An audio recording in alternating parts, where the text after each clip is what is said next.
Lukas membukakan ilham mengejutkan untuk Paula. Mimpi Paula melukiskan gambaran suram untuknya.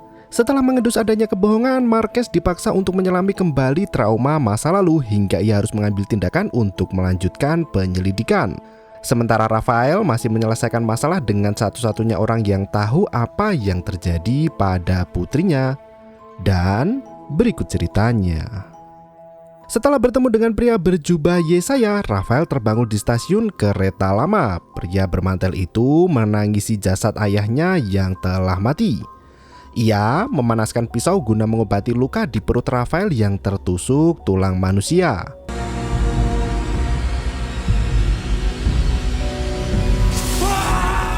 Di waktu yang sama, Mark masih memeriksa ruangan kapel rumah sakit terbengkalai tak jauh dari rumah sakit Dr. Schultz.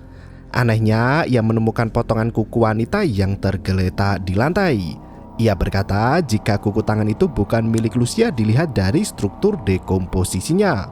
Mark meyakini jika kuku itu telah berusia 1 tahun tergeletak di sana. Saat Mark sibuk memeriksa, inspektur mendapat telepon dari pria misterius. Pria itu meminta inspektur untuk menyingkirkan Mark dari area itu. Ia juga mengancam akan menghabisi nyawa Marquez jika masih terus mengusut kasus Lucia. Pak Inspektur segera memanggil Marquez dan mengatakan bahwa surat perintah investigasi kasus itu telah dicabut. Inspektur mengajak Mark untuk bergegas kembali ke kantor karena kasus itu bukan ranah mereka lagi. Mark sangat emosi karena ia baru saja menemukan bukti akurat terkait keberadaan Lucia. Di tempat lain, Paula menemui Lukas untuk menanyakan tentang mimpinya semalam. Lukas menegaskan bahwa mimpi adalah interpretasi dari alam bawah sadar manusia. Lukas menceritakan masa lalunya saat ia membantai anggota keluarganya sendiri satu persatu. Ia mengaku mendengar suara jeritan sangat lantang di kepala hingga membuat otaknya kalut dan rusak. Lukas mengambil pisau tertajam di dapur rumahnya hanya untuk menghentikan suara teriakan itu. Semenjak istri dan putrinya mati, Lukas menutup matanya sendiri agar tak bisa menyakiti siapapun lagi. Lukas mengatakan sebelum ia membunuh anak istri, Lukas mencatat telepon setiap malam yang menyuruhnya untuk membunuh. Paula berkata jika ia juga mendapat telepon yang sama setiap malam sebelum anaknya mengalami kecelakaan. Seketika itu, Paula melihat Mark berjalan terburu-buru bersama sang inspektur. Paula berteriak kencang memanggil Marquez sembari berlari kencang meneriakkan bahwa Lucia masih hidup. Para perawat berlari mengejar Paula dan menyuntiknya dengan obat penenang. Selama dalam perjalanan kembali ke kota, Mark mempertanyakan alasan pencabutan surat perintah penyidik yang menurutnya sangat janggal dan mendadak. Inspektur tak bisa berkata banyak dan mengungkapkan bahwasannya ia harus selalu mengikuti permainan pejabat tinggi negara untuk mempertahankan jabatannya. Marx berteriak kencang jika dirinya tak akan mengikuti permainan setan itu yang jelas-jelas melanggar aturan. Inspektur kembali menegaskan jika di Brasil semua orang harus tunduk pada permainan agar bisa bertahan hidup. Ia memaksa Marx untuk menghentikan penyelidikan Lucia sesegera mungkin. Setelah berpikir keras, Mark memutuskan untuk putar arah dan kembali ke kapel terlarang itu lagi. Perdebatan sengit antara sang inspektur dan bawahannya itu membuat sang inspektur terpaksa menodongkan senjatanya. Pertengkaran itu pun terjadi hingga mobil itu terpelanting ke badan jalan. Setelah beradu mekanik, suara tembakan terdengar sangat lantang menandakan ada salah satu dari mereka yang tertembak. Di hari yang sudah mulai senja, mobil Marx terparkir di bawah pohon rindang di tengah Sahara. Ternyata Marx mengeluarkan jasad inspekturnya sendiri yang sudah tak bernyawa. Ia tak sengaja menembak atasannya itu dengan pistol. Tak tahu harus berbuat apa, Marx memilih untuk membakar jasad itu sembari merokok dan minum alkohol di atas mobil. Paula yang tertidur setelah disuntik obat penenang kembali memimpikan Lucia. Ia berjalan di lorong gelap hingga bertemu dengan sosok dirinya sendiri saat masih kecil. Ia melangkah mundur dalam lorong kapel terbengkalai. Tiba-tiba Paula sudah berada di luar rumah sakit berlari mengabaikan Paula kecil yang sedang bermain ayunan. Paula berjalan menyusuri hutan hingga gadis kecil kembali menyapanya.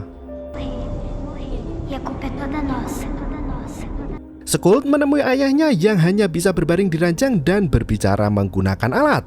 Ia hendak melaporkan progres penelitiannya tentang membangkitkan otak manusia yang rusak. Schultz membanggakan voltase otak manusia yang lebih tinggi dari perkiraan mereka.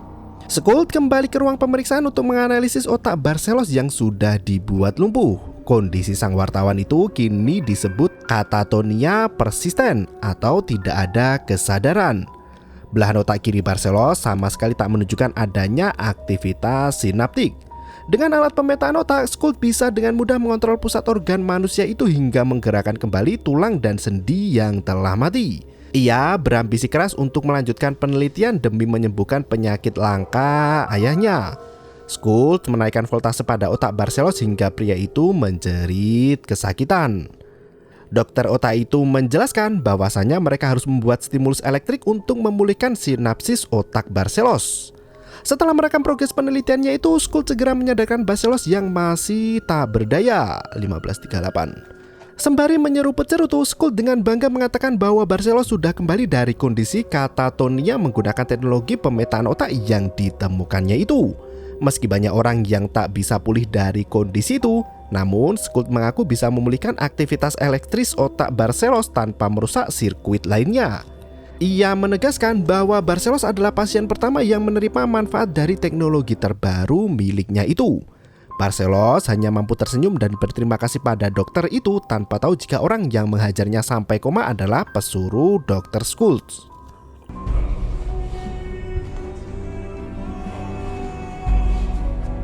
Di tempat lain, Camilla dikejutkan oleh kedatangan Marquez yang sangat mendadak ke kantornya. Malam itu, Marx meminta alkohol pada Camilla. Kondisi Marx membuat Camilla ketakutan seolah ia mengendus adanya hal buruk yang menimpa Marquez. Setelah menunggak minuman itu, Marx mengatakan bahwa tempat yang ada dalam mimpi Paula nyata adanya. Di tempat pembantian itu tersisa darah, gigi, rambut, dan kuku. Meski sudah memiliki bukti kuat, Marx telah membuat kesalahan besar dengan membunuh atasannya sendiri meski ia tak sengaja melakukannya. Marx menegaskan bahwa kejahatan yang dilakukan pada Lucia merupakan kejahatan terencana dari pejabat negara. Camilla meyakinkan Marx jika kakek Lucia yang merupakan ayah kandung Rafael, Senator Antonio Melo, bisa membantu mereka. Keesokan paginya, Rafael terbangun dengan kondisi perut luka parah. Perlahan ia bangkit dari ranjang untuk memeriksa apa yang terjadi. Rafael melihat jaket tebal bertuliskan Mazmur Yesaya dan segera mau mengambil senjata untuk menghabisi pria itu. Rafael menyelinap keluar dari pintu samping dan melihat pria kekar itu hendak mengubur Ernesto. Perkelahian di antara mereka berdua pun terjadi sangat sengit. Pria kekar itu mengatakan jika ia melihat putri Rafael malam itu, ia akan berbicara jika Rafael berhenti menyerang dirinya. Setelah Rafael tenang, pria yang bernama Geronimo itu melanjutkan menggali kuburan untuk ayahnya sendiri. Ia menceritakan kejadian malam saat bertemu Lucia. Ternyata saat itu Geronimo sedang mengejar Almeida yang disekap di dalam mobil van putih. Ia sengaja masuk ke bar yang dimasuki Lucia untuk mengintai gerak-gerik mobil van di luar restoran. Anehnya, mobil itu ternyata juga mengincar Lucia. Hingga saat kecelakaan itu terjadi, Geronimo yang bersendirian tak bisa berbuat apa-apa.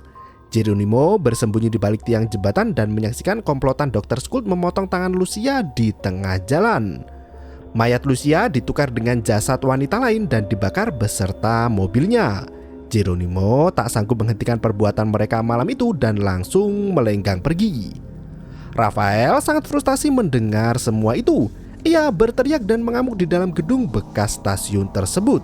Setelah puas meluapkan amarahnya, Geronimo membacakan doa untuk mendiang sang ayah yang sudah selesai dimakamkan. Rafael mengucap terima kasih pada Geronimo yang sudah menolong saat ia jatuh terperangkap ke makam manusia.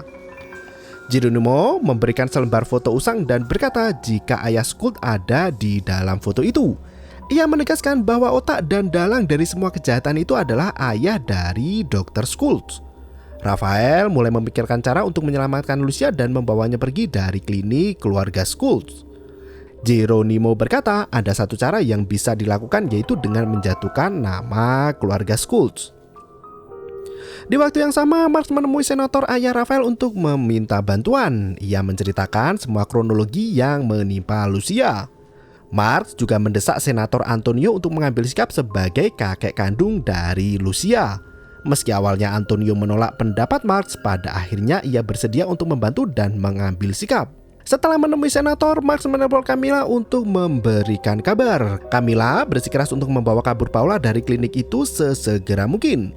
Sementara Camilla pergi menuju ke klinik Dr. Schultz, Marx membawa 2 rekan polisi lainnya untuk menemani ke polisi federal.